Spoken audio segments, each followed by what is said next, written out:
BJP general secretary ಅವರು ವಿಸ್ತಾರವಾಗಿ ದೇಶದ ರಾಜಕಾರಣ, ರಾಜ್ಯದ ರಾಜಕಾರಣ, ದೇಶದ ಅವ್ರು ತೆಗೆದುಕೊಂಡಂತ ನೀತಿ ಯೋಜನೆಗಳು ಯಾವ ರೀತಿ ನಮ್ಮ ಬಡ ಜನರ ಮೇಲೆ ಯಾವ ರೀತಿ ಪರಿಣಾಮ ಬೀರ್ತಾ ಇದೆ ಅನ್ನೋದನ್ನ ಎಳೆ ಎಳೆಯಾಗಿ ತಮಗೆ ಹೇಳಿದ್ದಾರೆ.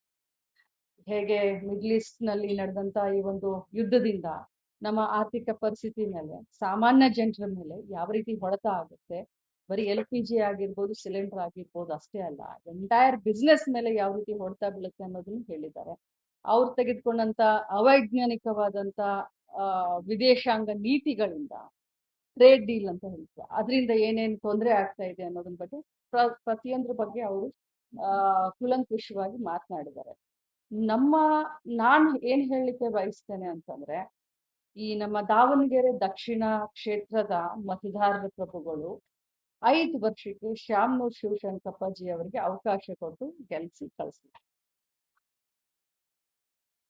ಅಚಾನಕ್ ಆಗಿ ಅಥವಾ ವಯೋ ಸಂಬಂಧಿತ ಕಾಯಿಲೆಯಿಂದ ಅವ್ರು ತೀರ್ ಹೋದ ಮೇಲೆ ಏನು ಜನರ ಆಸೆ ಇತ್ತು 5 ವರ್ಷಕ್ಕೆ ಅವರು ಅವರ ಸೇವೆಯನ್ನ ಮಾಡ್ಲಿಕ್ಕೂ ಅಥವಾ ಅವರ ನಾಯಕತ್ವದಲ್ಲಿ ಮುಂದೆ ಬರಿಬೇಕು ಅಂತ ಇತ್ತು. ಸೊ ಕಳೆದ 2 ವರ್ಷಕ್ಕೆ ಇರುವಂತ 2 ವರ್ಷಕ್ಕೆ ಸಮರ್ಥ ಶ್ಯಾಮ್ನೂರ್ಗೆ ಆಶೀರ್ವಾದ ಮಾಡಿ ಜನ ನಿಮ್ಮ ಸೇವೆಯನ್ನ ಮಾಡ್ಲಿಕ್ಕೆ ಅನುಕೂಲ ಮಾಡ್ಕೊಡಿ ಅಂತ ನಾವೆಲ್ಲರೂ ಕೂಡ ಇವತ್ತು ದಾವಣಗೆರೆ ದಕ್ಷಿಣದಲ್ಲಿ ಓಡಾಡ್ತಾ ಇದ್ದೇವೆ. ಮುಂಚೆ ನಾವು ಬೆಂಗಳೂರಿನಲ್ಲಿದ್ದಾಗ ಅಧಿವೇಶನ ನಡೆಯುವಂತ ಸಂದರ್ಭದಲ್ಲಿ ಸ್ವಲ್ಪ ಏನೋ ಗೊಂದಲಗಳು ತುಂಬಾ ನಾವು ಮಾಧ್ಯಮದಲ್ಲಿ ಎಲ್ಲ ನಾವು ನೋಡಿದೀವಿ.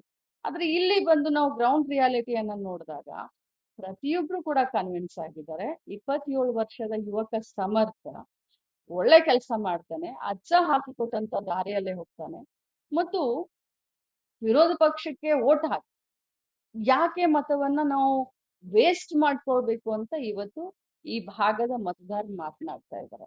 2 ವರ್ಷಕ್ಕೆ ಕಾಂಗ್ರೆಸ್ ಪಕ್ಷದ ಸರ್ಕಾರ ಇದೆ, ಇನ್ನು 2 ವರ್ಷಕ್ಕೆ ವಿರೋಧ ಪಕ್ಷದಲ್ಲಿ ಗೆದ್ದು ಬಂದು ಏನ್ ಮಾಡಕ್ಕಾಗತ್ತೆ?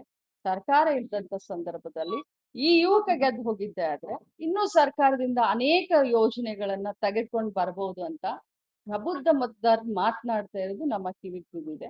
ನಾನು ಈ ಮುಖಾಂತರ ತಮ್ಮೆಲ್ಲರಿಗೂ ಕೂಡ ನಾನು ರಿಕ್ವೆಸ್ಟ್ ಮಾಡ್ಕೊಳ್ತೀನಿ, ದಯಮಾಡಿ ತಾವು ಕೂಡ ಏನು ನಾವು ಇವತ್ತು ಮಾತನಾಡಿದೀವಿ, ಪ್ರೆಸ್ ಮೀಟ್ ನಲ್ಲಿ ಏನ್ ಮಾತನಾಡಿದ್ವಿ ಅದಕ್ಕೆ ಸ್ವಲ್ಪ ಪ್ರಚಾರವನ್ನ ಕೊಡಿ ಅಂತ ಕೇಳ್ತೀನಿ.